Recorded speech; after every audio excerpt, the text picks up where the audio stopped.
네, 안녕하세요. 소프트웨어 업무 역량 강화 및 실무 7번째 수업 시스템 아키텍처 이해와 활용을 시작하겠습니다.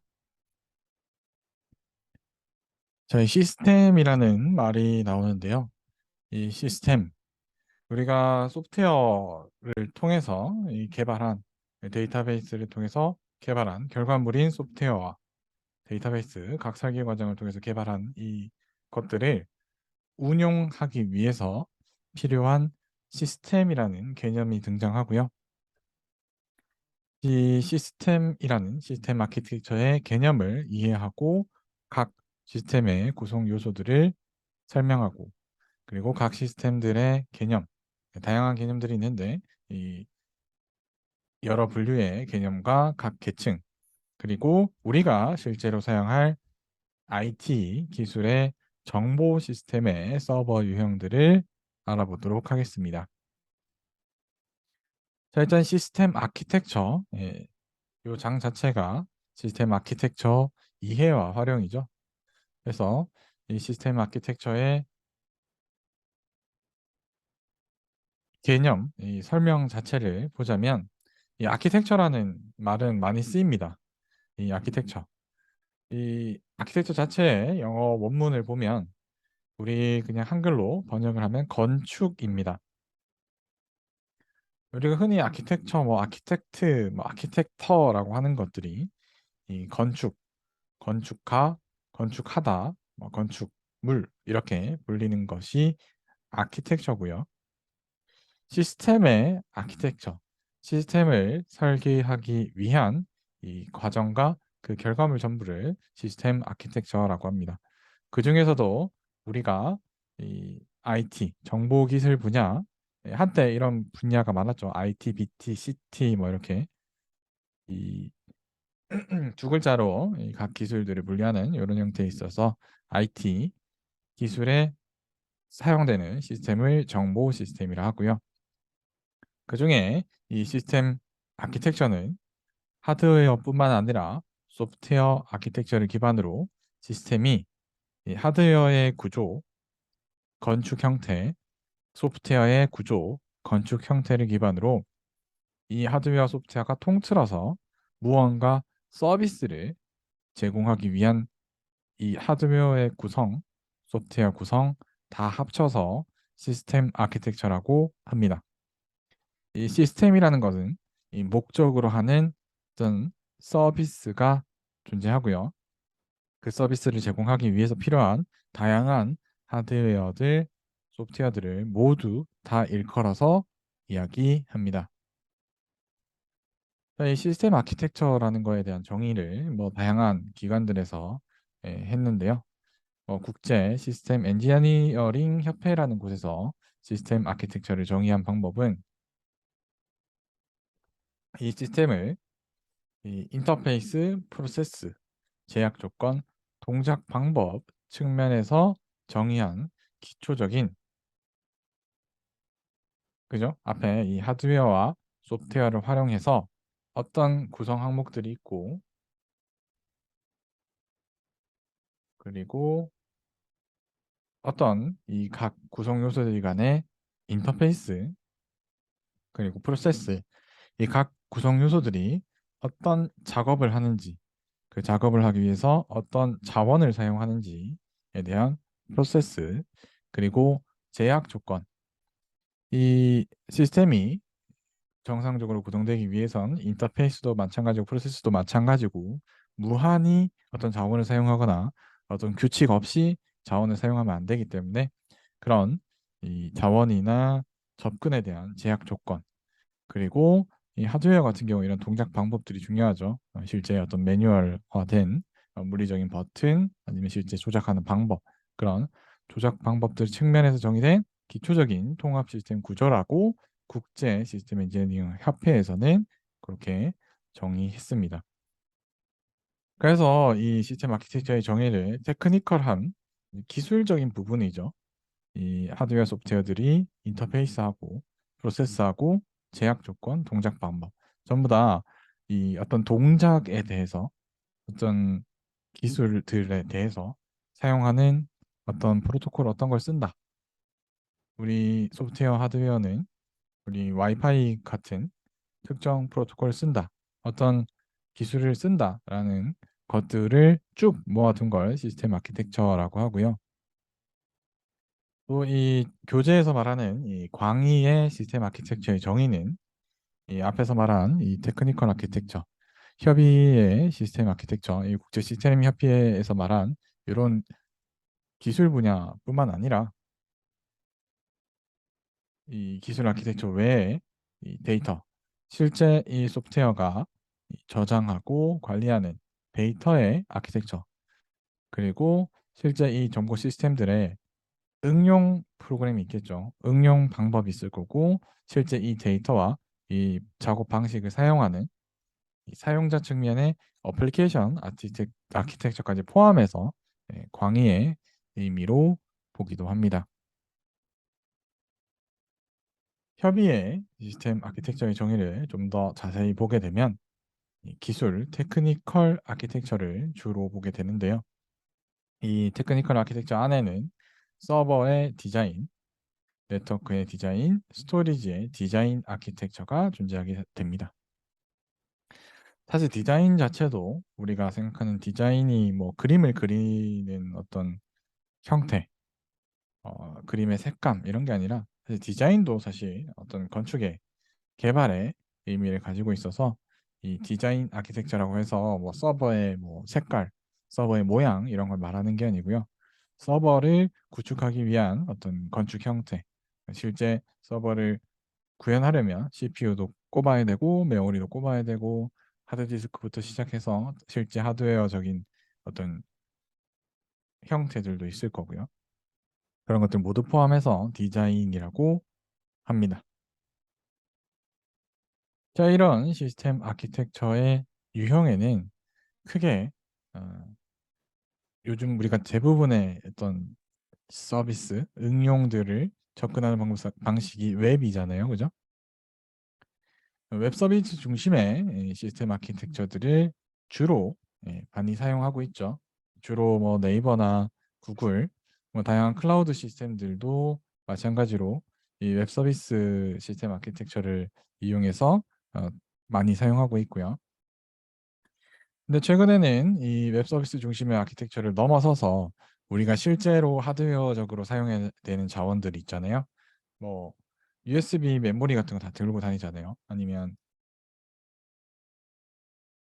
그 외장 하드, 아니면 옛날에 사용했던 이 공인인증서, 지금은 이 공동인증서가 됐지만 이런 인증서 부분들뿐만 아니라 전부 다 클라우드 형태로 지금 많이 다들 사용하고 있잖아요. 그래서 이런 클라우드 서비스가 확대됨에 따라서 사실 이 시스템 아키텍처로 따지면 중앙 집중형 구조는 사실 아주 옛날에 사용되던 구조인데 최근에 다시 또 중앙 집중형 구조로 이 클라우드 서비스들을 많이 사용하고 있습니다. 그리고 이 시스템 아키텍처의 유형을 시스템 배치 방식에 따라서 또 분류할 수 있습니다. 뭐 중앙 집중형이랑 뭐 유사하긴 한데 이 위치상으로 시스템을 한 곳에 중앙 집중하거나 아니면 지역별로 응용 시스템들을 분산하는 분산 아키텍처로 나눠볼 수 있습니다. 자, 요 웹 서비스 중심의 시스템 아키텍처랑 중앙 집중형 구조를 시스템 배치 방식으로 보면 둘 다 사실 중앙 집중형입니다. 그 말은 뭐냐면 웹 서비스의 뭐 프론트엔드나 백엔드를 이제 개발해봤고 뭐 이렇게 해보신 분들은 알겠지만 모르시는 분들을 생각을 해서 우리는 이 웹 서비스를 접근할 때 브라우저라는 걸 통해서 접근하죠. 브라우저 없이 접근하진 않죠. 크롬, 뭐 인터넷 익스플로러 옛날에 썼던 뭐 엣지, 파이어폭스와 같은 브라우저를 통해서 웹 서비스를 접근하게 되는데 이 웹 브라우저가 하는 역할은 웹 서비스의 결과물, HTML과 같은 어떤 결과물, 웹페이지의 결과물을 브라우저가 유저한테 보여주는 용도이고요. 실제 이 웹페이지를 만들기 위해서 수행되는 대부분의 자원들은 내 브라우저가 아니라 물론 이걸 그리기 위한 자원을 브라우저가 일부 사용하기도 합니다. 그래서 다들 알겠지만 크롬이나 파이어폭스 같은 특정 브라우저들이 리소스 많이 먹으면 좀 느려지고 그런 부분들이 있는데, 그건 극히 일부고 대부분의 이 프로세싱 파워는 이 서버 단에서 다 처리해서 주게 되죠. 그래서 배치 방식으로 따지면 사실 이 웹 서비스 중심 시스템 아키텍처도 중앙 집중형 아키텍처라고 볼 수 있고요. 그런데 우리가 접근하는 방식이 웹 서비스냐? 그래서 이 웹 서비스 중심의 시스템 아키텍처를 하고요.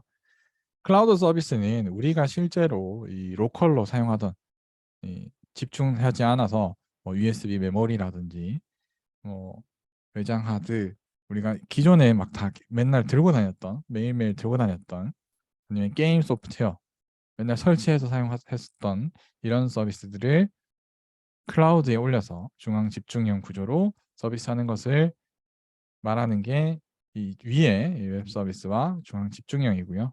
밑에서 말하는 이 배치 방식에 따른 분류는 위치, 실제 서버의 위치에 따라서 중앙형, 지역 분산형으로 볼 수 있습니다. 자, 그렇게 본다면 우리 실제 사례상으로 이런 지역별 분산 아키텍처는 어떤 게 있을까요? 예를 들자면 우리가 주로 하는 게임 같은 경우, 이제 전 세계인이 같이 같은 어떤 서버 풀에서 사용하는 게임들 같은 경우, 흔히 알고 있는 최근에 배틀그라운드라는 게임도 마찬가지로 이 렐름별로 구분이 되어 있죠. 대륙별로 구분이 되어 있거나 아니면 국가 단위로 구분이 되어 있고, 롤과 같은 게임도 마찬가지로 국가 단위로 혹은 대륙 단위로 이렇게 분산되어서 실제 이 게임의 서버는 한 군데 있지만 그 어플리케이션을 접근하는 사용자들을 위해서 이 지역별로 분산해서 좀 더 분산되어 있으면 좀 더 빠른 서비스를 제공할 수 있겠죠. 우리 실제 게임 서버가 미국에 있으면 미국과 가까운 사람들은 빠른 어떤 응답을 받을 수 있지만, 먼 지역에 있는 사용자들의 경우는 이 응답을 빨리 받을 수 없으니까 그런 지역별 분산 아키텍처를 말하게 되는 것입니다. 그래서 대부분의 서비스들은 중앙 집중형이고요.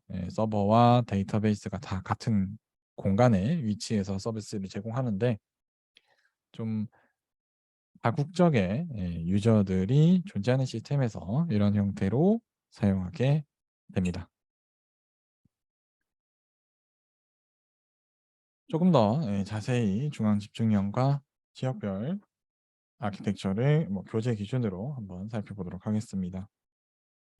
중앙 집중형 아키텍처는 통합센터에서 시스템과 데이터를 저장 및 운영을 모두 다 하나의 센터에서 운영하는 것을 말하고요. 그렇기 때문에 어, 좋은 점은 데이터를 관리하는 데 편하죠. 한 군데의 데이터가 있으니까. 시스템도 한 군데에서 접근을 하니까 관리나 이런 무결성, 그래서 편한데, 그리고 장애가 발생했을 때도 대응도 이 통합센터가 엄청 크다 보니 실제 상주인 인력 한 명을 3교대로 해서 매일매일 24시간 관리할 수도 있는 거고요.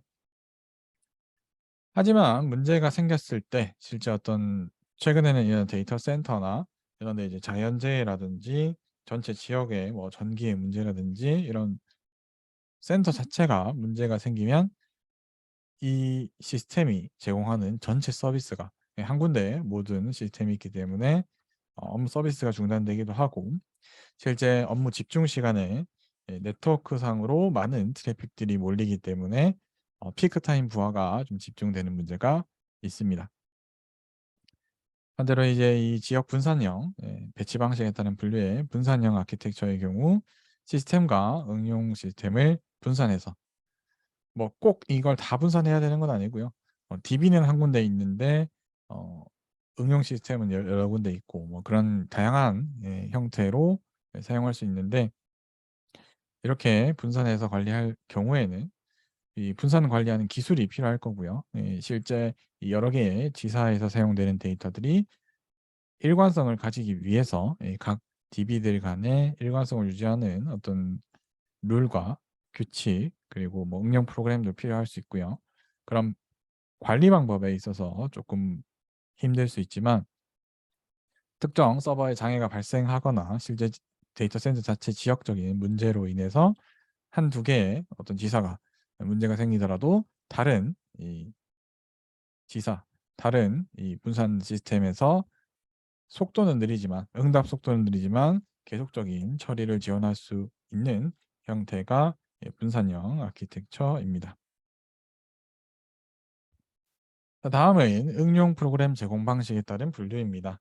제가 앞에서 말했던 이 브라우저와 같은 형태의 통신이냐 아니면 이제 클라이언트 방식의 통신이냐 같은 이 아키텍처 부분인데요. 우리가 가장 많이 사용하는 것은 클라이언트 서버 아키텍처입니다. 그래서 프론트엔드와 백엔드를 분리해서 구현을 해서 프론트엔드를 구현하는 클라이언트 그리고 이 실제 어떤 DB에 대한 접근, 그렇죠? DB는 이 서버 팜에 두어서 DB와 이 실제 이 DB 외에 이 자원들은 서버 팜에 두고 클라이언트가 클라이언트 어플리케이션이 그러니까 이 클라이언트는 사람 클라이언트 말고요. 클라이언트 어플리케이션이 필요한 정보를 그때그때 서버에서 요청해서 받아오는 아키텍처 형태를 말하게 됩니다. 우리가 흔히 사용하는 뭐 게임 클라이언트라든지 우리가 인터넷이 연결되어야만 정상적으로 작동하는 대부분의 응용 프로그램들이 이런 아키텍처를 가지고 있습니다.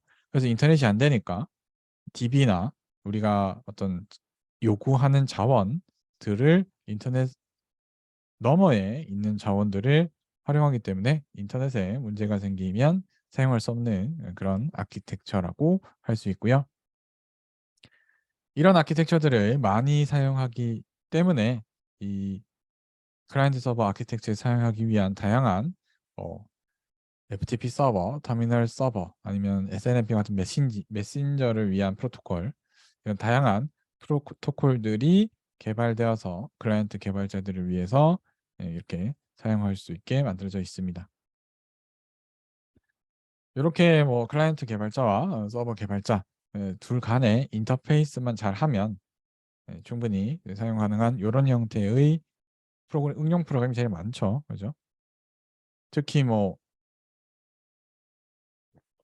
우리가 많이 사용하고 있는 스마트폰 같은 경우에도 스마트폰이 물론 프로세싱 파워가 좋다고는 하지만 스마트폰의 프로세싱 파워는 대부분 이제 그림을 그리는 용도, 그렇죠? UI를 그리는 용도, 게임을 하거나 뭐 이런 좀 고성능의 그런 작업을 할 때 그 프로세싱보다는 그림을 그리는 용도의 프론트엔드 클라이언트 어플리케이션을 두고 실제 데이터를 처리하고 다양한 사용자들 간의 어떤 데이터 처리를 하는 부분은 서버팜에 두어서 이런 어플리케이션 형태로 스마트폰의 앱 형태로 이렇게 사용하는 것들 클라이언트 서버 아키텍처라고 합니다. 그리고 또 많이 이 응용 프로그램의 형태 중에 많이 사용하는 것이 웹 시스템 아키텍처죠. 웹 시스템 아키텍처도 사실 클라이언트 서버 구조와 같습니다. 그죠? 그런데 그중에 서버들 중에서도 웹 서버에 특화되어서 사용하는 아키텍처인데 과거에는 웹 브라우저는 사실 서버가 주는 정적인 화면, 서버가 연산한 웹 페이지를 브라우징, 보기 위해서 만들어져 있었는데요. 최근에는 이 HTML5 등장, 그리고 PC 자체가 어느 정도의 퍼포먼스를 다 가지고 있기 때문에 브라우저가 이 정적인 웹 화면이 아니라 동적이고 브라우저가 실제 이제 프로세싱을 하기도 하고 이 브라우저가 프로세싱한 것을 자기가 GUI 환경에 자기가 스스로 피드백을 해서 새로운 동적인 웹 화면을 구성해서 사용하기도 합니다. 그래서 HTML5 웹 2.0, 뭐 웹 3.0 하면서 최근에 이 웹 개발과 관련된 다양한 분야들이 많이 뜨고 있죠. 기존같이 이 우리나라는 최근까지도 사용했던 이 액티브엑스 웹 브라우저가 제공하지 못하는 이런 동적인 GUI 환경 아니면 하드웨어 자원들을 활용할 수 있는 이런 환경들이 기존에는 어 불가능했는데 최근 뭐 HTML5 뭐 웹 2.0 이렇게 하면서 브라우저가 더 많은 기능들을 제공해 줄 수 있게 이렇게 바뀌면서 사실 이쪽 아키텍처의 구성들이 조금씩 무너지고 있습니다. 그래서 과거에는 웹 아키텍처도 클라이언트 서버 구조였는데 지금은 이걸 또 별개로 웹 시스템 아키텍처라고 별개로 볼 수 있을 것 같습니다. 자, 다음은 이 계속해서 얘기되는 웹 서버도 마찬가지고 클라이언트 서버 모델도 마찬가지고 이 서버 스택은 어떤 형태로 구성되는지 서버 스택의 구조를 살펴보도록 하겠습니다. 자, 우리 서버라는 것은 그죠? 서버라는 것은 이 사용자나 다른 시스템에게 네트워크를 통해서 정보나 서비스를 제공하는 컴퓨터 혹은 프로그램을 말하게 됩니다. 그 서비스를 제공해 주는 우리가 서비스를 받고 싶은데 그 서비스를 제공해 주는 서비스의 원천을 가지고 있는 곳이 이 서버가 됩니다. 서버는 과거 IBM에서 메인프레임이라는 서버를 만들기 시작하면서 시작되었습니다. 그래서 그때부터 이 메인프레임이라는 단어는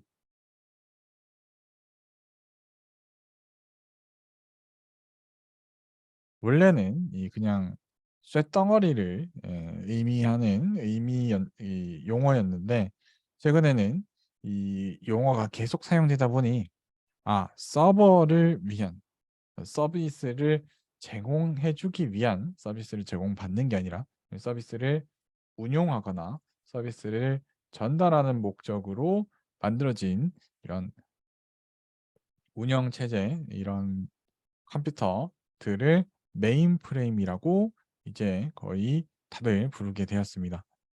그래서 이 메인프레임은 주로 과거에 이 단일 기업이 중앙 처리 장치에서부터 CPU, 운영 체제, 개발 언어, 응용 프로그램을 모두 다 만들었습니다.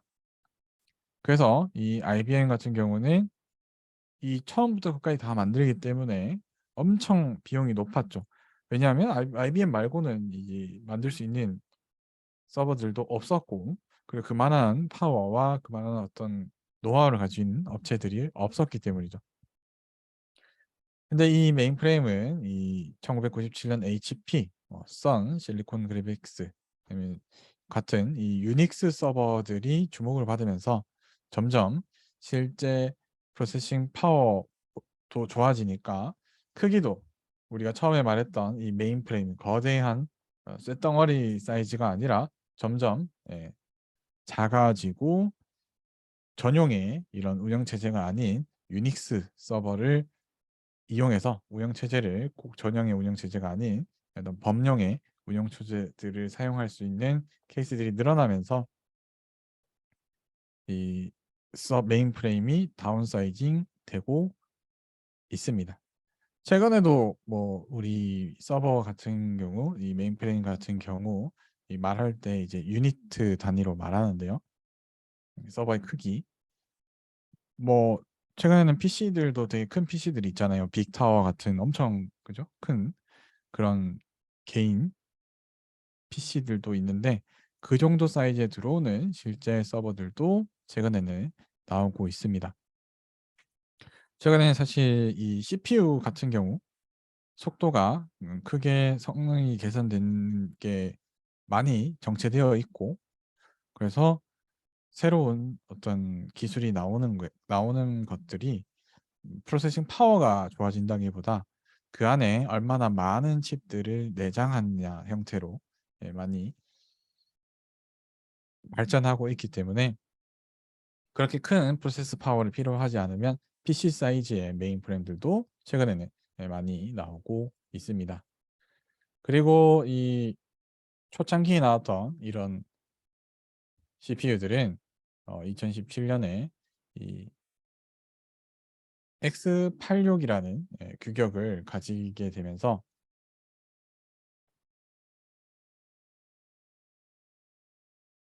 x86과 x86이 아닌, 그죠? x86이라는 이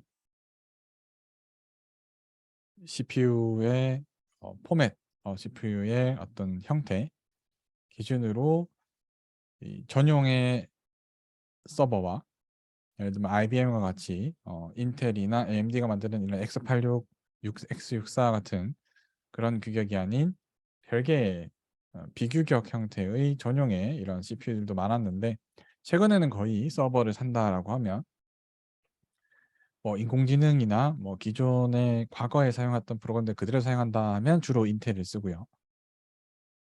인공지능 쪽이 아니라 뭐 예를 들어서 뭐 이미지 학습이라든지 GPU 파워를 많이 요구한다라고 하면 뭐 AMD 쪽, 그리고 CPU 자체에는 크게 어떤 프로세싱 파워를 넣지 않고 GPU를 여러 개 달아서, 그래픽 카드에 여러 개 달아서 사용하는 서버들도 다양하게 최근에 등장하고 있습니다.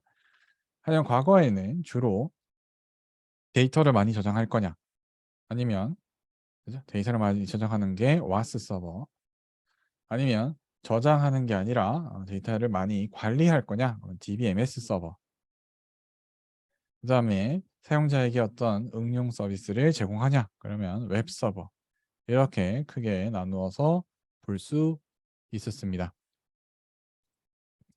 큰 이제 개론은 그렇고요. 그래서 컴퓨터 하드웨어는 시작을 따지자면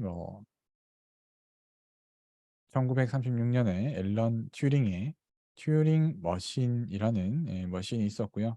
이 튜링 머신을 수학적 개념과 계산 과정을 이 튜닝 머신을 통해서 이거 수학적인 문제들을 튜닝 머신이라는 머신을 통해서 증명할 수 있다라는, 이 컴퓨터를 만들어낼 수 있다. 사람이 컴퓨터라는 아주 계산기라는 거죠. 그죠? 그 전까지만 사실 주판, 우리가 이 종이에 써서 수의 연산을 하거나 아니면 주판과 같은 정도의 연산을 대체할 수 있는 기계를 썼었는데, 튜닝 머신을 통해서 우리가 이 컴퓨터라는 걸 만들 수 있겠구나 라는 이 증명을 해줬고, 그 다음에 1946년에 최초로 이 범용 컴퓨터를 알려진 애니악이 등장하게 되었습니다. 그렇죠. 뭐 애니악 같은 경우는 많이 봤죠. 이 그림 같은 경우가 다양한 그 매체를 통해서 그렇죠. 보이니까 이 진공관을 이용해서 진공관, 그 스피커 같은 거, 좀 비싼 스피커 보시면은 전구 같은 거 달린 게 있어요. 그 전구 같은 거 안에 이제 필라멘트 같은 거 있고, 그런 그 관을 이용해서 18,000개의 관을 이용해서 17만 원 이런 컴퓨터가 있었고요. 그때 당시는 사실 그렇죠. 뭐 암호를 계산해내거나 어떤 미사일의 궤적을 계산해내거나 우주 비행을 위해서 우주 뭐 궤도를 계산하는 그런 형태의 것들이 많았죠. 그 다음에 이제 단순히 계산을 하는 것이 끝이 아니라 폰 노이만이 제안한 프로그램을 기억 장치에 내장하는 컴퓨터가 1949년에 에드삭이라는 컴퓨터가 개발되었습니다. 그 이후에 이 1980년대 IBM이 개발한 퍼스널 컴퓨터, 우리가 흔히 PC라고 하죠. PC라는 컴퓨터가 보급이 되면서 개인도 컴퓨터, 개인도 연산과 개인도 프로그램을 운용하고 사용할 수 있게 되고, 그 이후에 MS사 빌 게이츠가 윈도우라는 개인용 OS를 내면서 컴퓨터가 대중화 시작되었습니다. 그 전까지만 해도 앞에서 말한 뭐 슈퍼 유닉스 같은 전용의 이 메인 프레임을 위한 거의 전용의 OS만 사용되다가 PC라는 하드웨어와 MS, 윈도우즈라는 운영체제 소프트웨어가 두 개 다가 등장하면서 이 컴퓨터 시대가 열리게 된 겁니다. 그 앞에서 얘기한 이 시스템 아키텍처 측면에서 개인이 사용할 수 있는 하드웨어만 등장해서 되는 게 아니고, 개인이 사용할 수 있는 소프트웨어만 등장해서도 안 되고, 하나의 아키텍처, 하드웨어와 소프트웨어 모두가 구성되어야지 이 실제 시스템들이 형성되고 그런 PC가 대중화된 것처럼 실제로 이 서비스를 제공해 줄 수 있게 되는 겁니다. PC가 있으니까 웹과 같은 다양한 서비스들이 발생됐지. 만약에 PC가 없었으면 개인이 서비스를 제공받을 필요가 없다라면 웹 서비스와 같은 형태의 이 서비스는 발생하지 않았을 겁니다. 그전처럼 뭐 개인이 쓸 필요가 없기 때문에 음, 대단위의 연산, 군사 목적으로 사용하는 그런 대단위 연산들만 계속해서 컴퓨터가 사용을 했었겠죠. 자, 이렇게 이 시스템 그리고 서버 구조까지를 앞부분에 뭐 지금 제가 설명드린 부분 중에 아마 그 에센스 PDF 파일을 보신다면 빠진 부분이 일부 있을 겁니다. 그거는 제가 요 시험 문제나 이런 걸 보면서 좀 많이 출제되고 제가 좀 언급을 하면 도움이 될 부분들 위주로 수업 시간에 설명을 드리는 거고요.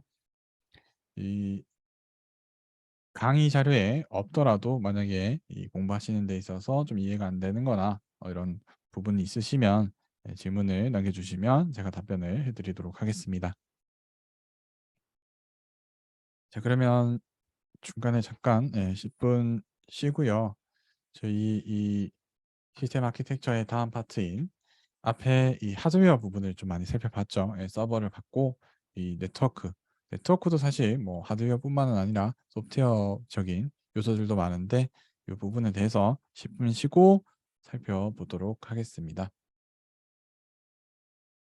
자, 네트워크 기술 자체는 기존에 아주 느린 560kbps 바이트도 아니고 비트입니다. 비트. BPS급 유선 매체를 통해서 시작한 이 데이터 통신 네트워크가 최근에는 수십 메가 bps, 기가 bps급의 심지어 유선도 아닌 무선 네트워크와 이동 통신으로 발전해 오고 있습니다. 그죠? 그러면서 다양한 커넥티드 단말, 컴퓨터가 아닌 단순한 어떤 단말 기기들이 인터넷에 아니면 이런 데이터망에 무선 네트워크에 연결되면서 다양한 비즈니스 그리고 그 비즈니스를 활용해서 실제 사람의 생활 그리고 다양한 통신 환경들도 새로 만들어주고 있습니다. 그래서 이런 네트워크 개념들을 잘 알아야지 우리가 소프트웨어 설계와 개발을 할 때 이 적절한 네트워크 프로토콜들을 사용할 수 있어야 하겠죠. 그래서 요 탑시스에서 이 네트워크 개념에 대해서 공부하는 것을 컨셉으로 네, 시험 범위에 넣어두고 있습니다. 우리가 이런 얘기를 하면 항상 네트워크라고 하면 맨 처음 이제 생각나는 게 이제 인터넷이라는 단어죠. 인터넷, 이 인터넷에 대한 개념, 그리고 인터넷이 등장한 것은 특정 프로토콜들을 사용하는 단말 기기, 네트워크 장비들을 다 묶어 놓은 것을 인터넷이라고 하거든요. 그래서 인터넷이라는 프로토콜을 지키면서 연결되어 있으면 그게 인터넷이 하나하나씩 확장되어 가면서 지금 우리가 사용하는 인터넷이 만들어졌고요. 이 개념들에 대해서 살펴보고 그다음에 운영체제의 프로세스 관리 이 네트워크에 데이터들을 보내야 되는데 이 보낼 때 어떤 프로세스로 보내고 어떤 프로세스로 받는지에 대한 개념 그리고 이 프로세스가 나오기 때문에 가상 메모리와 관리 기법 그리고 실제 이 저장 장치 네트워크를 어떻게 보면 뭐 별개의 개념으로 볼 수도 있지만 실제 이 컴퓨터에서 외부 어떤 저장 장치나 외부의 어떤 I/O 장치, 뭐 프린터와 같은 I/O 장치 이런 곳들과 이런 장비들과 통신하는 것도 모두 네트워크라고 볼 수 있습니다. 그래서 이런 I/O에 대해서 알아보고 운영체제의 최신 기술과 동향까지 살펴보도록 하겠습니다. 자, 그러면 이 인터넷이라는 개념에 대해서 배우고자 할 때 가장 먼저 접근하는 것이 프로토콜입니다. 프로토콜 혹시 뭐 들어본 거 있으세요? 뭐 다양한, 그죠? 이 인터페이스 하기 위한 다양한 이 규약들 모두 다 프로토콜이라 하는데, 그 중에서도 이 네트워크에 사용되는 규약들을 프로토콜이라고 합니다. 네, 법령적으로는 뭐 인터페이스, 프로토콜 모두 다 같이 사용하고 있습니다.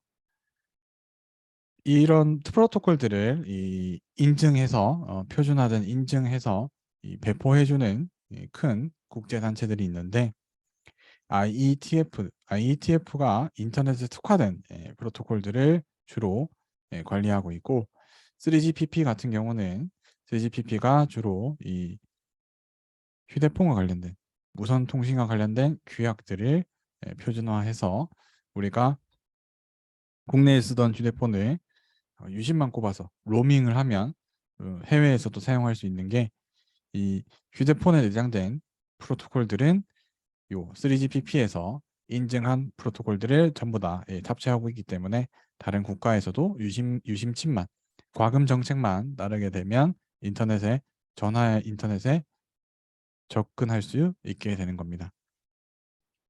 그리고 ITUT 같은 경우는 이 텔레커뮤니케이션, 이 과거 유선 전화 표준, 그죠? 전화와 관련된 표준들, 그리고 뭐 전화망을 그대로 쓰는 팩스와 같은 그런 이 프로토콜들을 가지고 있습니다. 그래서 최근에는 그죠, IETF나 3GPP 걸 많이 쓸 거고요. 과거에는 ITUT, 이 전화 위에 이런 데이터를, 전화선 위에 데이터를 보내는 그런 형태들이 많이 사용됐었습니다. 최근에는 뭐 많이 사용하진 않죠, 전화망을. 자, 이 프로토콜이란 것은 그림으로 보면 뭐 이런 모두가 다 프로토콜이라고 볼 수 있습니다. 물론 우리가 어떤 문서화한 것이 실제 프로토콜이긴 한데, 이런 각 여러 개의 장치, 뭐 장비, 사용자들끼리 데이터를 주고받을 때 이런 형태로 주고받겠다라는 것을 이렇게 그림으로 그려놓은 것이 이 형태고요. 이 형태는 설명을 위한 것이고, 실제 프로토콜의 정의를 보면 텍스트로 되어 있습니다. 자, 그러면 인터넷에서 사용되는 이 네트워크 프로토콜들은 주로 어떤 형태이냐? 그림으로 좀 쉽게 그림으로 먼저 보면, 사용자가 응용층, 이 프로토콜의 계층에 대한 얘기인데요. 응용층, 응용, 어플리케이션, 우리가 만드는 클라이언트 어플리케이션, 웹브라우저 같은 응용, 쉽게 생각하면 내가 마우스 키보드로 건드리는 프로그램 전부 다를 응용이라고 생각하시면 되는데, 이 응용층의 데이터를 쭉 내려가서 물리층이 뭐냐면 그냥 1과 0과 1로 된 신호입니다. 뭐 전기 신호가 될 수도 있고, 광 케이블이면 빛의 신호가 될 수도 있고, 응용 데이터를 빛의 신호 혹은 전기 신호로 바꿔서 다음, 그죠? 응용 데이터를 물리 계층으로 바꿔서, 그죠? 바꾼 다음에 전기나 빛의 신호로 다음 어떤 디바이스, 지금 유무선 공유기로 데이터를 보내고 나면, 이 유무선 공유기는 물리층에서 위의 계층으로, 응용 계층까지 다 가진 않고요, 네트워크 계층까지만 올려서 해석을 하게 됩니다. 해석을 했을 때 이 데이터를 어디로 보내야 될지를 결정하게 됩니다. 그래서 이 네트워크에 어디로 보낼지를 결정하는 것을 라우팅이라고 하고요. 라우트가 뭐 영화나 드라마 같은데 이제 보셨으면은 길가에 이렇게 라우트 32, 라우트 31 이런 걸 보셨을 수도 있어요. 뭐냐면 도로를 말합니다. 라우트 자체가 도로 번호. 우리도 왜 길가에 가면 이제 국도 1번, 국도 3번 이렇게 도로 번호가 있잖아요. 그것처럼 라우트 자체가 도로, 경로를 말하고요. 라우터는 그 도로, 경로를 설정해주는 기기를 라우터라고 합니다. 그래서 이 네트워크에 사용되는 이 많은 장비들 중에 우리가 많이 접할 것은 라우터와 스위칭 허브라고도 하는 스위치가 있습니다. 그죠? 스위치 라우터가 있는데, 이 라우터는 이 메인의 이 경로를 해주고요. 스위치는 우리 스위치 알죠? 이 전기 신호에 이렇게 그리는 스위치. 스위치가 하는 역할은 전기가 흐르거나 안 흐르거나를 선택해 주게 되잖아요. 그래서 이 스위치는 이 라우터처럼 어떤 경로 설정이 아니라 저쪽에서 신호가 왔으니까 너 신호 받아라고 그냥 단순히 던져주는 역할만 하게 됩니다. 네, 간단하게 설명 이렇고요. 실제로는 이 스위치에서는 데이터를 데이터 링크층까지만 해석해서 경로를 설정하게 됩니다. 네, 뭐 상세하게 하면 그렇고요. 어쨌건 이 프로토콜이라는 것을 통해서 응용 계층, 전송 계층, 네트워크 계층, 데이터 링크 계층, 물리 계층의 프로토콜이라는 걸 통해서 우리가 보내고자 하는 헬로 월드를 그렇죠? 헬로 월드를 전기 신호로 응용 계층을 전송 계층으로 전송 계층을 네트워크 계층으로 네트워크 계층을 데이터 링크 계층으로 데이터 링크 계층을 물리 계층으로 각 단계별로 변환하는 방법들을 프로토콜로 다 정의해 놓고 반대로 풀어서 그죠? 물리로 만든 걸 데이터 링크로 데이터 링크로 만든 걸 네트워크로 풀어서도 사용할 수 있게 이 압축도 하고 압축 해제도 하는 이 형태를 모두 프로토콜이라고 합니다. 조금 더 이제 다른 그림으로 살펴보게 되면 이 근원지 우리가 데이터를 보내고 하는 곳에서 L7 데이터 이게 응용 데이터입니다. 우리가 헬로 월드 같은 거 데이터를 보내고자 하면 이 L7에서 L6에 해당하는 헤더가 붙고요. 추가적으로 이렇게 계속 붙습니다.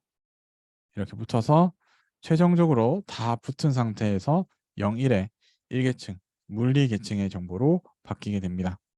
이거 어떻게 생각하시면 쉽냐면 우리가 택배를 보내잖아요. 그럼 택배를 보내면 내가 처음에 택배 상자에다가 물건을 포장하죠. 물건을 포장합니다. 테이프 붙여서 포장을 해놓으면 편의점 가면 뭘 하죠? 여기에다가 송장을 붙이죠. 송장을 딱 붙이는 순간 이 택배는 이 일괄층 가지고 쭉 내려오는 겁니다. 그러니까 우리 현실 세계에서는 하나의 데이터만 붙죠. 송장이랑 하나의 데이터만 붙지만 실제 이 컴퓨터 세계에서는 L7부터 L1까지 계속 각 단계별로 이런 송장과 같은 추가 정보가 쭉 붙게 되고요.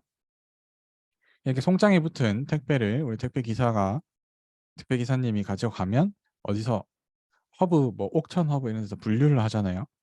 분류를 할 때 이 송장에 전체 정보를 다 알 필요는 없고 일부 정보 뭐 도 단위, 시 단위의 정보만 가지고 허브에서 분류를 합니다. 그러고 나면 또 다른 실제 이 지역 이 배송 분류소에서는 뭐 구 단위의 분류를 할 거고요. 그 다음에는 동 단위의 분류를 할 겁니다. 요 형태가 이 중간에 위치하는 라우터와 스위치의 역할과 같습니다. 처음에 이 근원지에서 나갈 때 필요한 정보는 도 정도의 정보만 필요하니까 L3까지만 읽고 구 단위의 분류가 필요할 때는 L4의 정보를 읽고 동 단위의 정보가 필요할 때는 L5의 정보를 읽고 최종적으로 사용자한테 도착하고 나면 이 밑에 정보는 다 의미가 없어지고 최종적으로 알맹이인 이 L7의 정보, 택배 박스 안에 정보만 해석되어서 실제 프로그램, 실제 사용자에게 전달되는 형태가 네트워크의 프로토콜입니다. 프로토콜의 개념은 이렇고요. 네트워크를 구성하기 위해서 필요한 어떤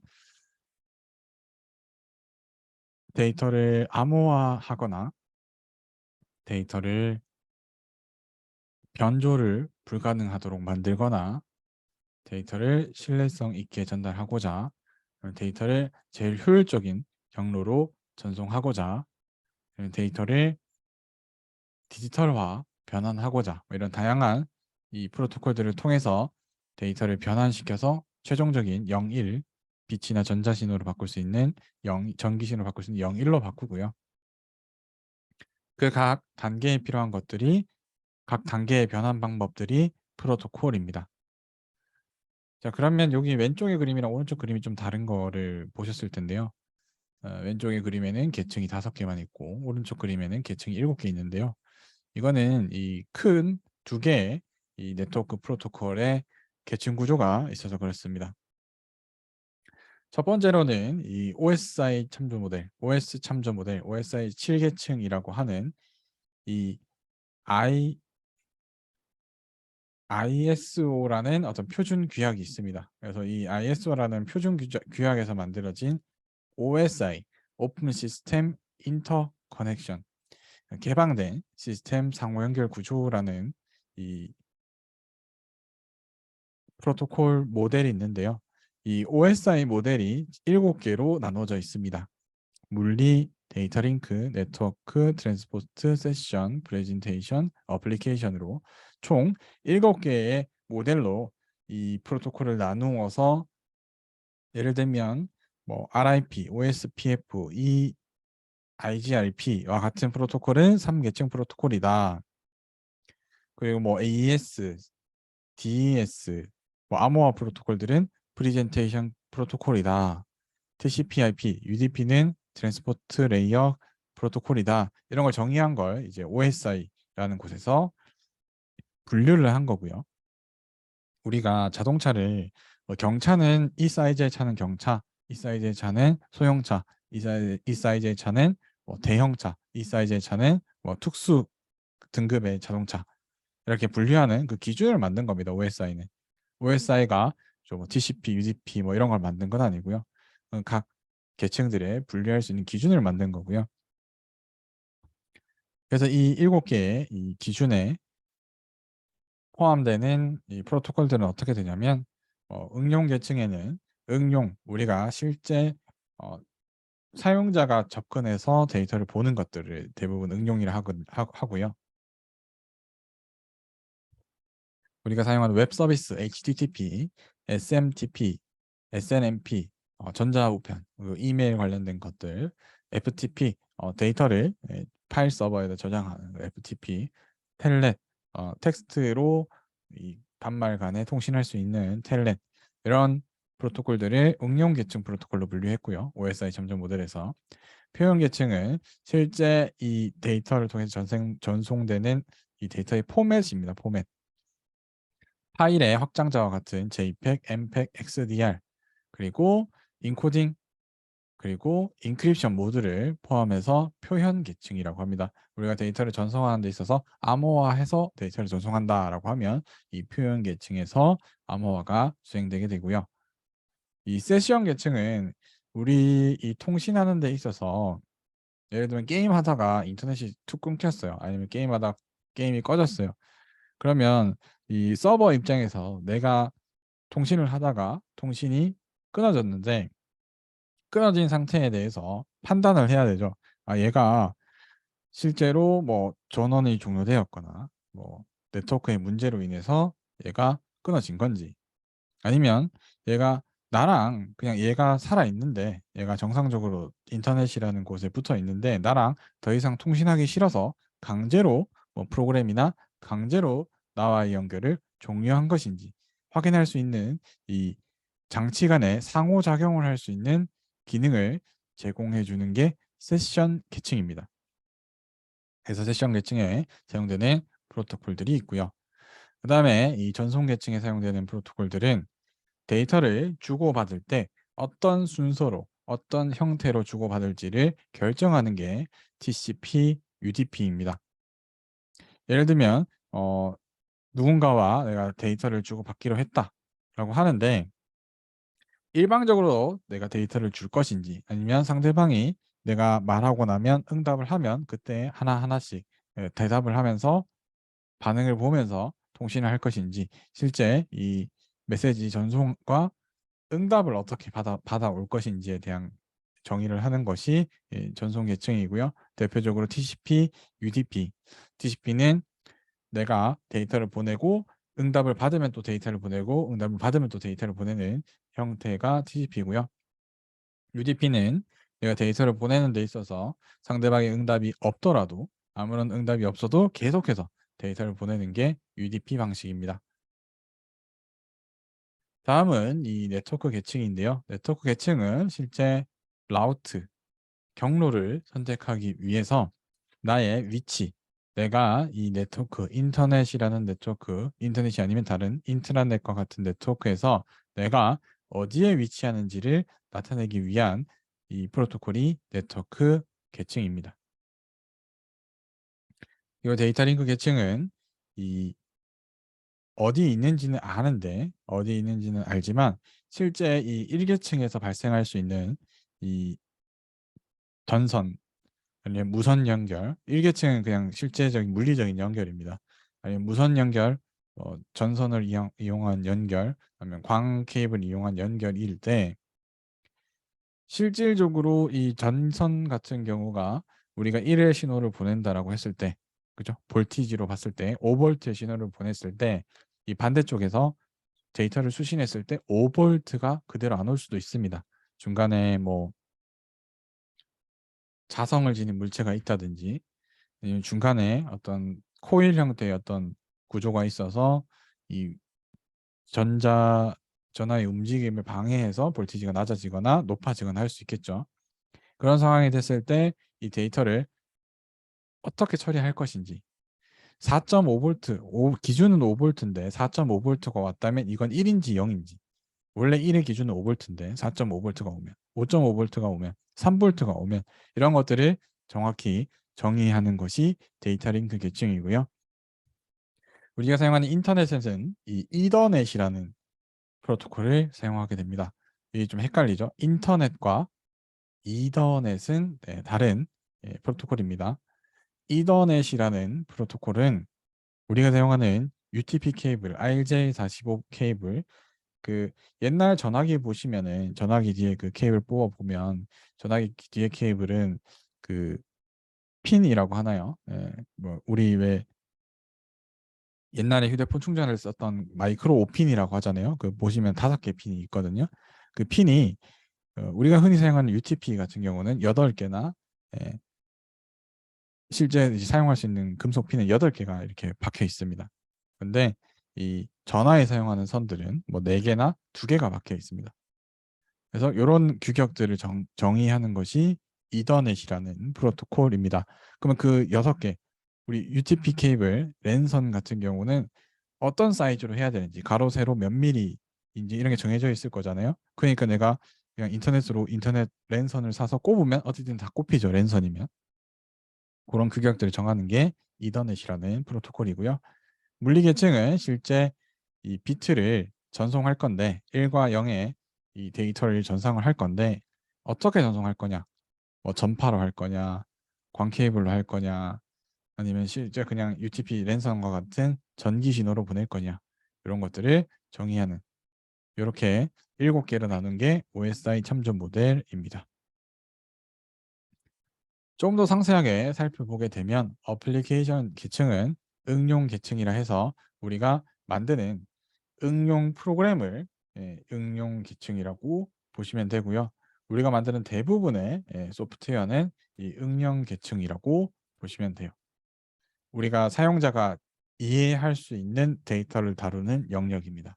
사용자가 그냥 바로 사용자가 요구하는 서비스 아니면 사용자가 서비스를 요구하는 전문 서비스를 요청하는 그런 모든 것들을 응용 계층이라 하고요. 이 전송 계층은 이 호스트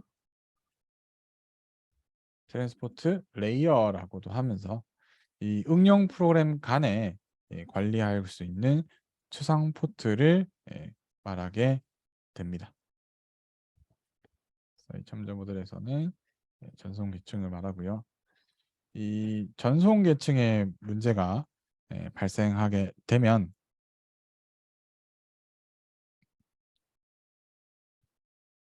이 TCP나 UDP, SCTP 같은 프로토콜 자체가 전송의 문제를 해결하기 위해서 아니면 문제가 있습니다까지를 알려주는 것이 전송 계층입니다. 그리고 인터넷 계층은 자 여기는 이제 OSI였고요. 이제 TCP/IP 프로토콜 기반으로 설명드립니다. 이 인터넷 계층은 인터넷을 사용할 수 있는 네트워크, 사용할 수 있는 이 주소와 라우팅 기능을 담당하는 계층입니다. 그래서 OSI 참조 모델에서는 네트워크 계층에 해당하게 되고요. 자, 요 기준을 OSI랑 요 좀 다르게 다루고 있기 때문에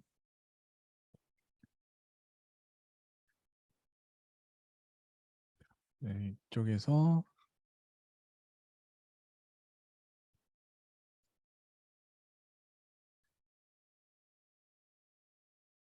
따로 보여드리면 잠시만요.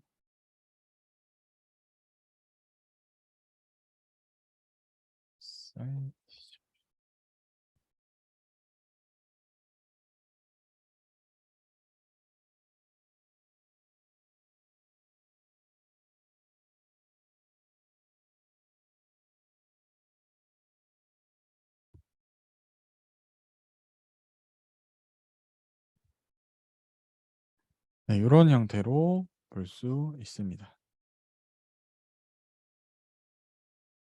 앞에서 OSI 모델에서 배웠던 어플리케이션들이 그대로 TCP에는 프레젠테이션 세션 모드를 포함해서 어플리케이션 영역이라 하고요. 왜냐하면 이 TCP는 이 어플리케이션 영역을 뭘로 보냐면 이 클라이언트 유저 사이드라고 해야 될까요? 그 유저가 데이터를 보내기 위해서 옵션을 선택하는 것들이 대부분 여기 있습니다. 내가 카카오톡으로 뭘 보낸다. 내가 크롬 브라우저를 통해서 무엇을 클릭한다. 이런 것들이 응용 어플리케이션에 발생하니까 어플리케이션 레이어 그대로 오고요.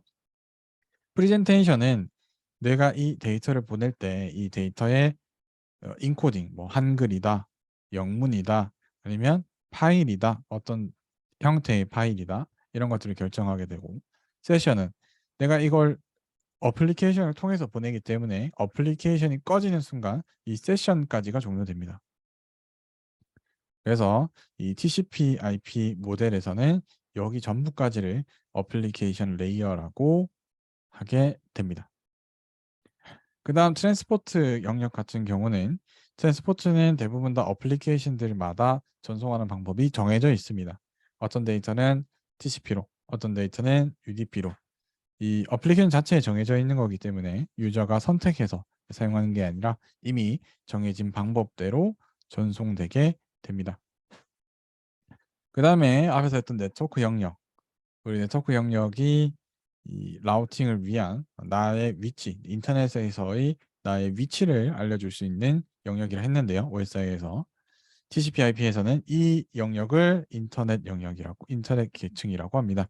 실제 인터넷을 구성하는 모든 사람들이 이 프로토콜을 이용해서 서로를 인터넷 내부에서 서로를 구분하고 있기 때문에 데이터베이스로 따지면 어떤 키값 같은 걸 가지는 계층인 거죠. 그래서 이 계층을 인터넷 계층이라 하고요. 그다음에 이 그 하위의 계층을 링크나 데이터 링크 계층 혹은 그 하위의 계층을 또 피지컬로 따로 부르기도 하는데요. 그 하위 계층들은 실제 데이터를 전송하기 위해서 인터넷에 각각은 구분했는데 이 구분한 데이터를 전송하는 도중에 무선 같은 경우는 충돌이 날 수도 있고 유선 같은 경우도 어떤 회절의 문제나 신호의 약해짐과 같은 그런 문제가 발생할 수 있기 때문에 그런 문제가 발생했을 때 어떻게 대처할지를 정의해 놓는 게 이 하위 계층이고요. 우리가 흔히 일반 응용 어플리케이션 개발자, 우리가 흔히 개발자라고 하면 주로 이 어플리케이션 계층만 우리가 설계한다고 생각하시면 되고요. 나머지 선택들은 이미 우리가 무슨 어플리케이션을 만든다 하면 선택하는 방법은 거의 대부분 다 정해져 있습니다. 근데 우리가 개발하는 부분은 대부분 이 어플리케이션 레이어를 개발하게 되고요.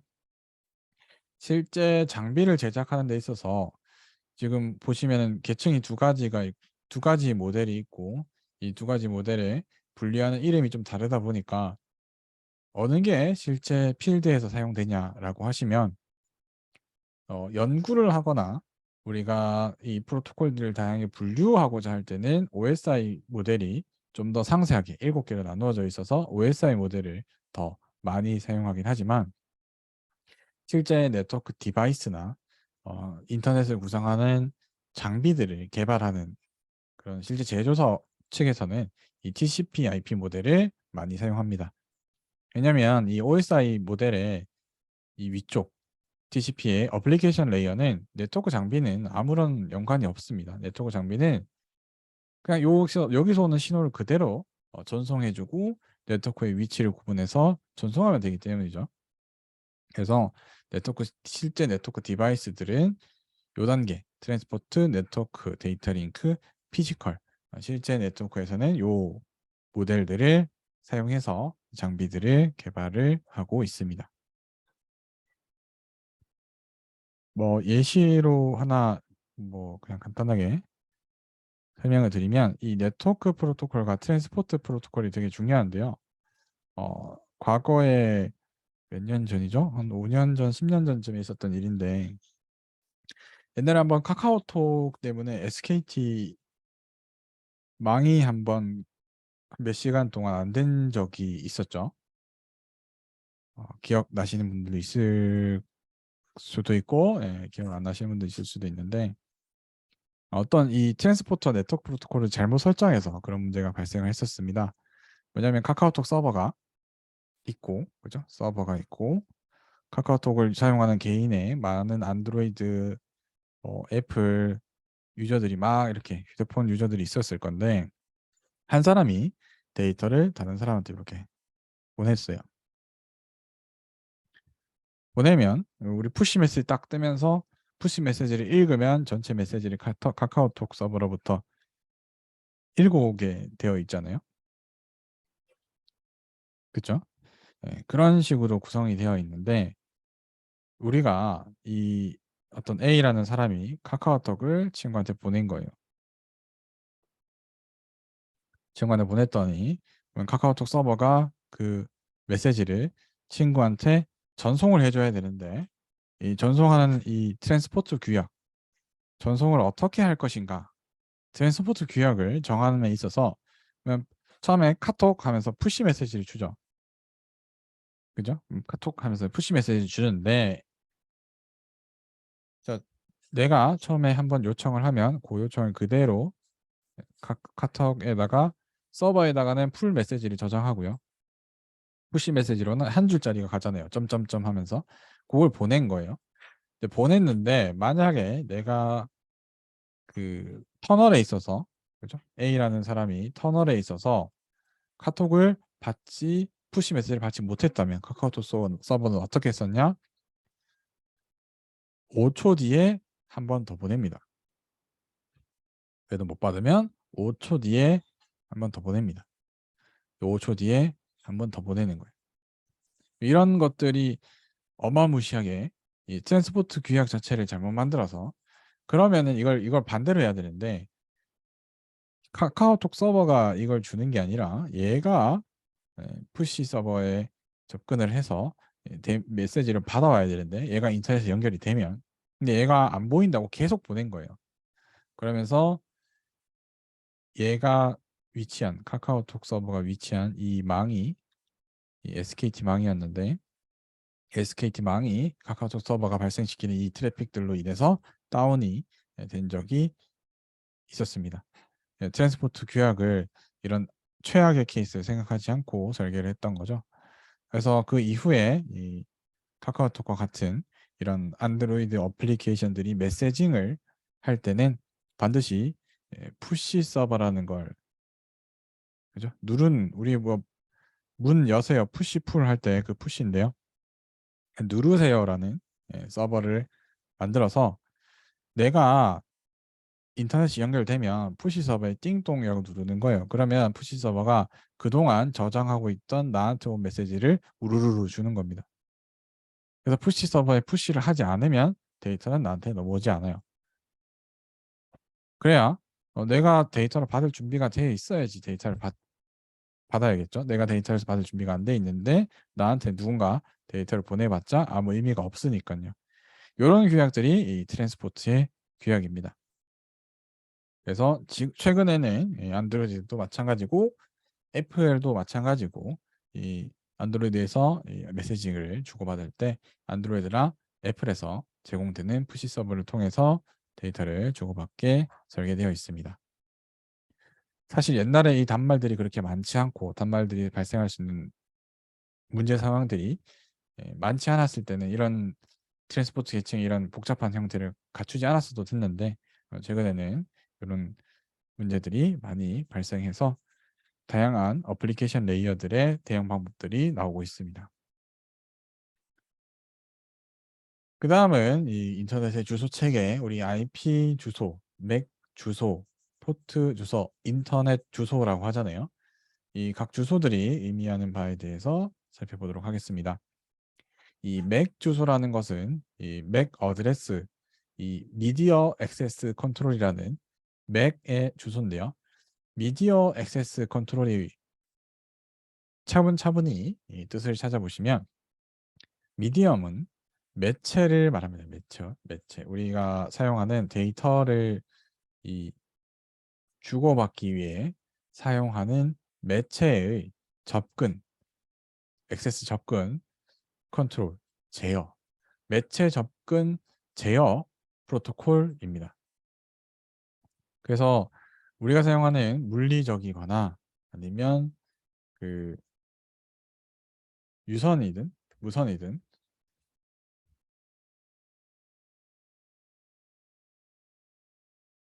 이 매체들의 구분을 하기 위해서 이 맥 같은 경우 대표적으로 어떤 경우가 있냐면 왜 와이파이 사용하실 때 하나의 와이파이에 아주 많은 사람이 붙어 있으면 인터넷이 잘 안 되잖아요. 원래 내가 제공받는 속도보다 그 속도를 다 쓸 수가 없어요.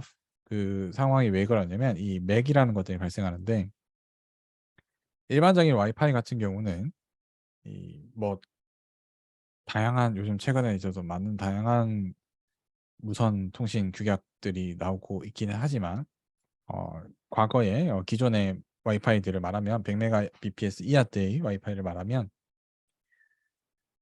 와이파이가 사용할 수 있는 대역폭을 예를 들어 2초 동안은 A라는 맥이 2초 동안은 B라는 맥이 3초 동안은 C라는 맥이 4초 동안은 D라는 맥이 각 시간대별로 사용할 수 있는 맥 어드레스들을 제한해서 할당해서 사용하게 됩니다.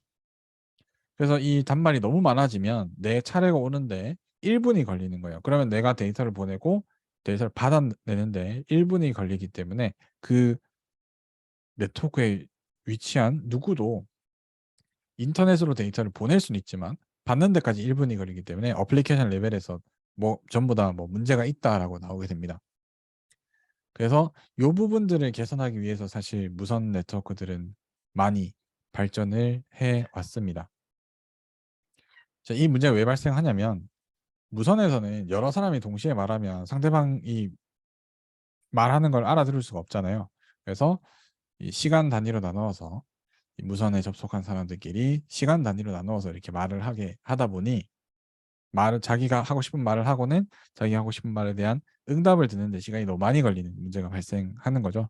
그래서 최근에 뭐 5G라고 하면서 뭐 네트워크에 뭐 엄청난 변화다 뭐 그렇게 얘기하는 게 이 5G 네트워크 같은 경우는 아주 좁은 공간에 많은 단말이 있어도 많은 단말이 동시에 고속의 통신을 할 수 있기 때문에 대단하다라고 하는데 저희가 실제로 이 유저 입장에 체감하는 거는 이 구역 자체가 너무 좁다 보니까 크게 사실 없죠.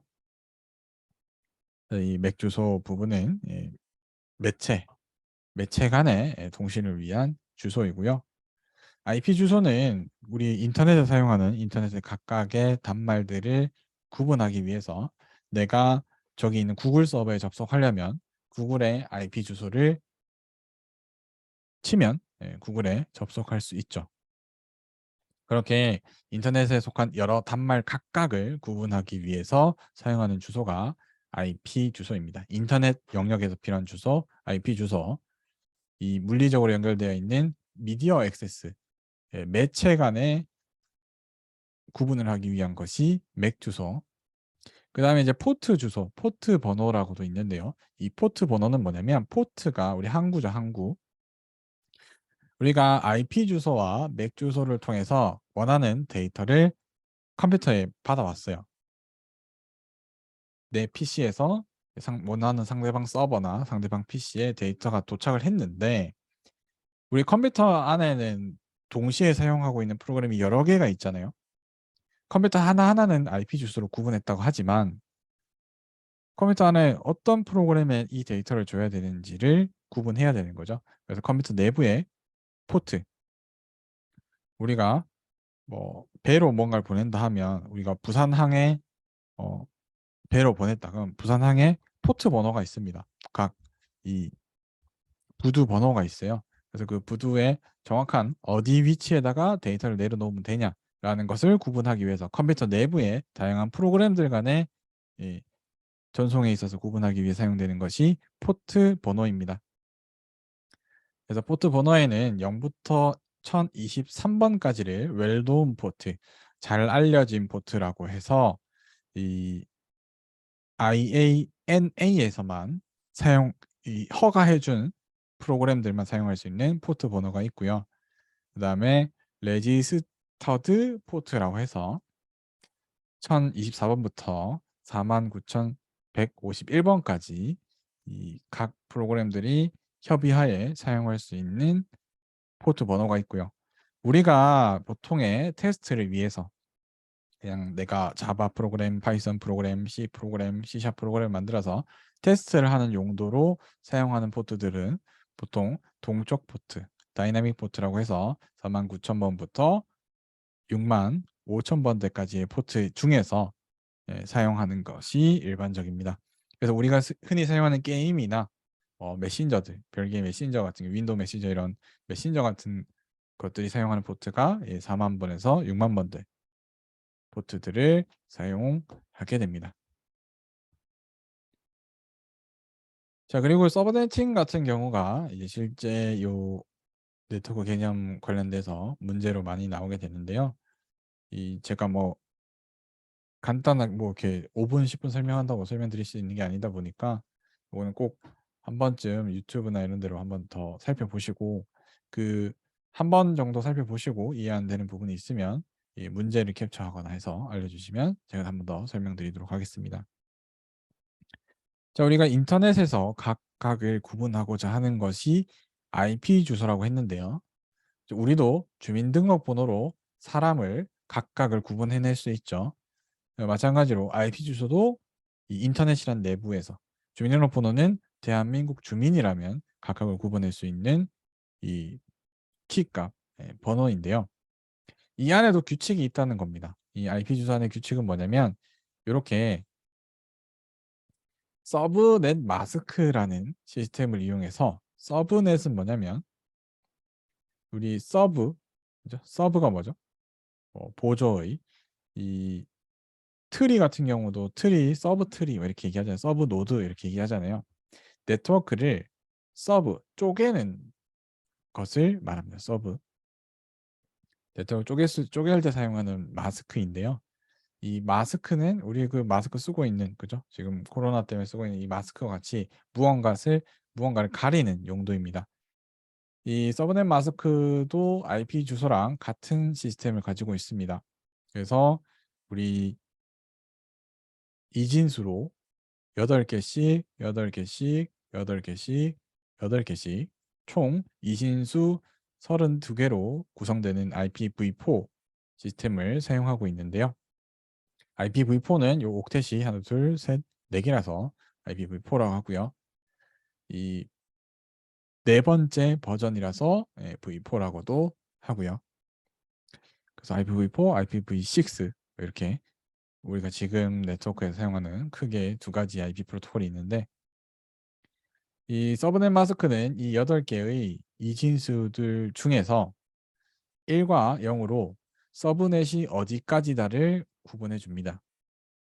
그래서 서브넷 마스크가 11111, 1111, 1111, 000으로 돼 있으면 이 두 개의 이진수 변환시켜서 요 192, 168, 12를 이진수로 변환시켜서 이진수로 변환시킨 다음에 비트 엔드 연산을 합니다. 비트 엔드 연산을 하고 나면 남는 값이 서브넷이 됩니다. 그죠? A를 비트 곱 연산을 하는데 S 마스크로 연산을 하면 S가 됩니다. 그죠? S 마스크니까 서브넷 마스크니까 연산하고 나면 마스크로 필요 없는 부분을 가리면 서브넷만 남게 된다는 얘기예요. 그래서 1이 있는 부분만이 서브넷, 네트워크를 나타내는 영역이 되고요. 0이 존재하는 부분의 이 주소가 호스트, 네트워크가 아닌 호스트를 나타내는 주소 영역이 되게 됩니다. 우리도 왜 주민등록번호 보면 앞에 6자리는 생년월일, 그 다음에 처음에 한 자리는 성별, 그 뒤에 2자리는 지역, 그 뒤에 2자리는 동사무소 코드인가? 그리고 동사무소의 출생 신고 번호인가? 순서인가? 뭐 그렇고 그 뒤에 2자리는 또 그 주민등록번호 유효한지 검사할 수 있는 유효 코드 뭐 이런 형태로 구성된 것으로 알고 있습니다. 그것처럼 얘도 가지고 있는 체계가 있기 때문에 그 체계에 맞추어서 서버넷 마스크를 연산을 하면 서버넷이 나온다. 그렇게 해서 실제 이 탑시트에서 나오는 이런 문제들이 있습니다. 이와 같이 이 프리픽스, 서브넷이 몇 자리가 있는지에 따라서 프리픽스를 표현을 하는데요. 앞에처럼 여기에 1이 8개, 여기에 1이 8개, 여기 1이 8개 있으면 총 24개의 1로 서브넷 마스크를 표현했죠. 그러면 이 서브넷 마스크는 슬러시 24로 사용하시면 되고요.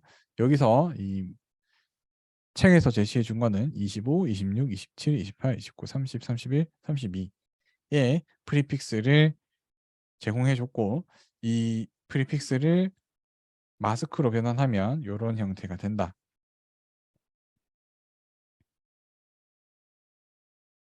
그래서 우리가 보통의 네트워크 시간에 배우는 이 기본 C 클래스 네트워크를 서브 네트워크 여러 개로 나눌 때 어떤 서브넷 마스크를 쓰면 되는가? 이 문제 자체에 사실 여기 정답이 있습니다. 이제 우리가 이런 상황에서 호스트가 50개가 사용해야 되니까요. 50개가 사용돼야 되면 여기 보시면 유저블 호스트가 나오잖아요. 토탈 호스트. 이 토탈 호스트가 실제로 사용할 수 있는 호스트 수고요. 그 다음에 이 토탈 잘못 말했다. 이 유저블 호스트와 유저블 서버넷을 보시면 됩니다. 이제 네트워크당 50개잖아요. 네트워크가 이 2개가 되면서 62명씩 사용할 수 있는 거고 이건 네트워크가 6개로 서버넷이 되고 서버 네트워크 하나당은 30명이 62개가 되는데 서버 네트워크 하나당 2명이 대략 180명 정도의 수용할 수 있는 네트워크를 2등분하냐 6등분하냐 62등분하냐입니다. 근데 한 공간에 50명이 들어가야 되기 때문에 요걸 써야겠죠. 26을 써야 유저블 호스트가 62개가 되니까요. 그죠? 그 다음에 문제 1을 수행할 때 분할된 서브 네트워크의 수 62개로 나눌 거니까 분할된 네트워크의 수는 2개가 되고요. 이런 식으로 문제를 잘 읽어보셔도 기본적인 문제들은 풀 수 있습니다. 그 다음에 서브넷 주소와 브로드캐스트 주소를 제외한 IP 주소의 범위 이건 뭐냐면 유저블 호스트 이야기인데요. 이 토탈 호스트는 64개인데 유저블 호스트는 62개죠. 그러면 2개가 unusable 호스트라는 거죠. 이 2개의 unusable 호스트가 서브넷 주소와 브로드캐스트 주소를 말합니다. 그래서 보시면 다 빼기 2가 되어 있습니다. 이게 서브넷 주소 하나, 브로드캐스트 주소 하나입니다. 이 서브넷 주소는 뭐냐면 앞에서 말했던 이 IP 주소를 네트워크와 호스트로 나누었을 때 호스트 주소에다가 이 호스트 주소에다가 전부 다 0을 넣으면 네트워크 주소, 호스트 주소에다가 1을 더 넣으면 브로드캐스트 주소가 됩니다. 이렇게 해서 좀 어려운 문제인데요. 그죠? 통합 서술형 문제, 어려운 문제로 나오면 이런 형태로 나올 수 있으니까 이런 문제까지 한번 참고해 보시고 뭐 모르는 부분이나 그런 거 있으면 질문 남겨주시면 답변해 드리도록 하겠습니다. 자, 오늘 수업은 여기 네트워크의 서브네팅까지를 보도록 하겠습니다. 수고하셨습니다. 혹시 뭐 질문 있으시면 지금 질문해 주시면 될 것 같습니다.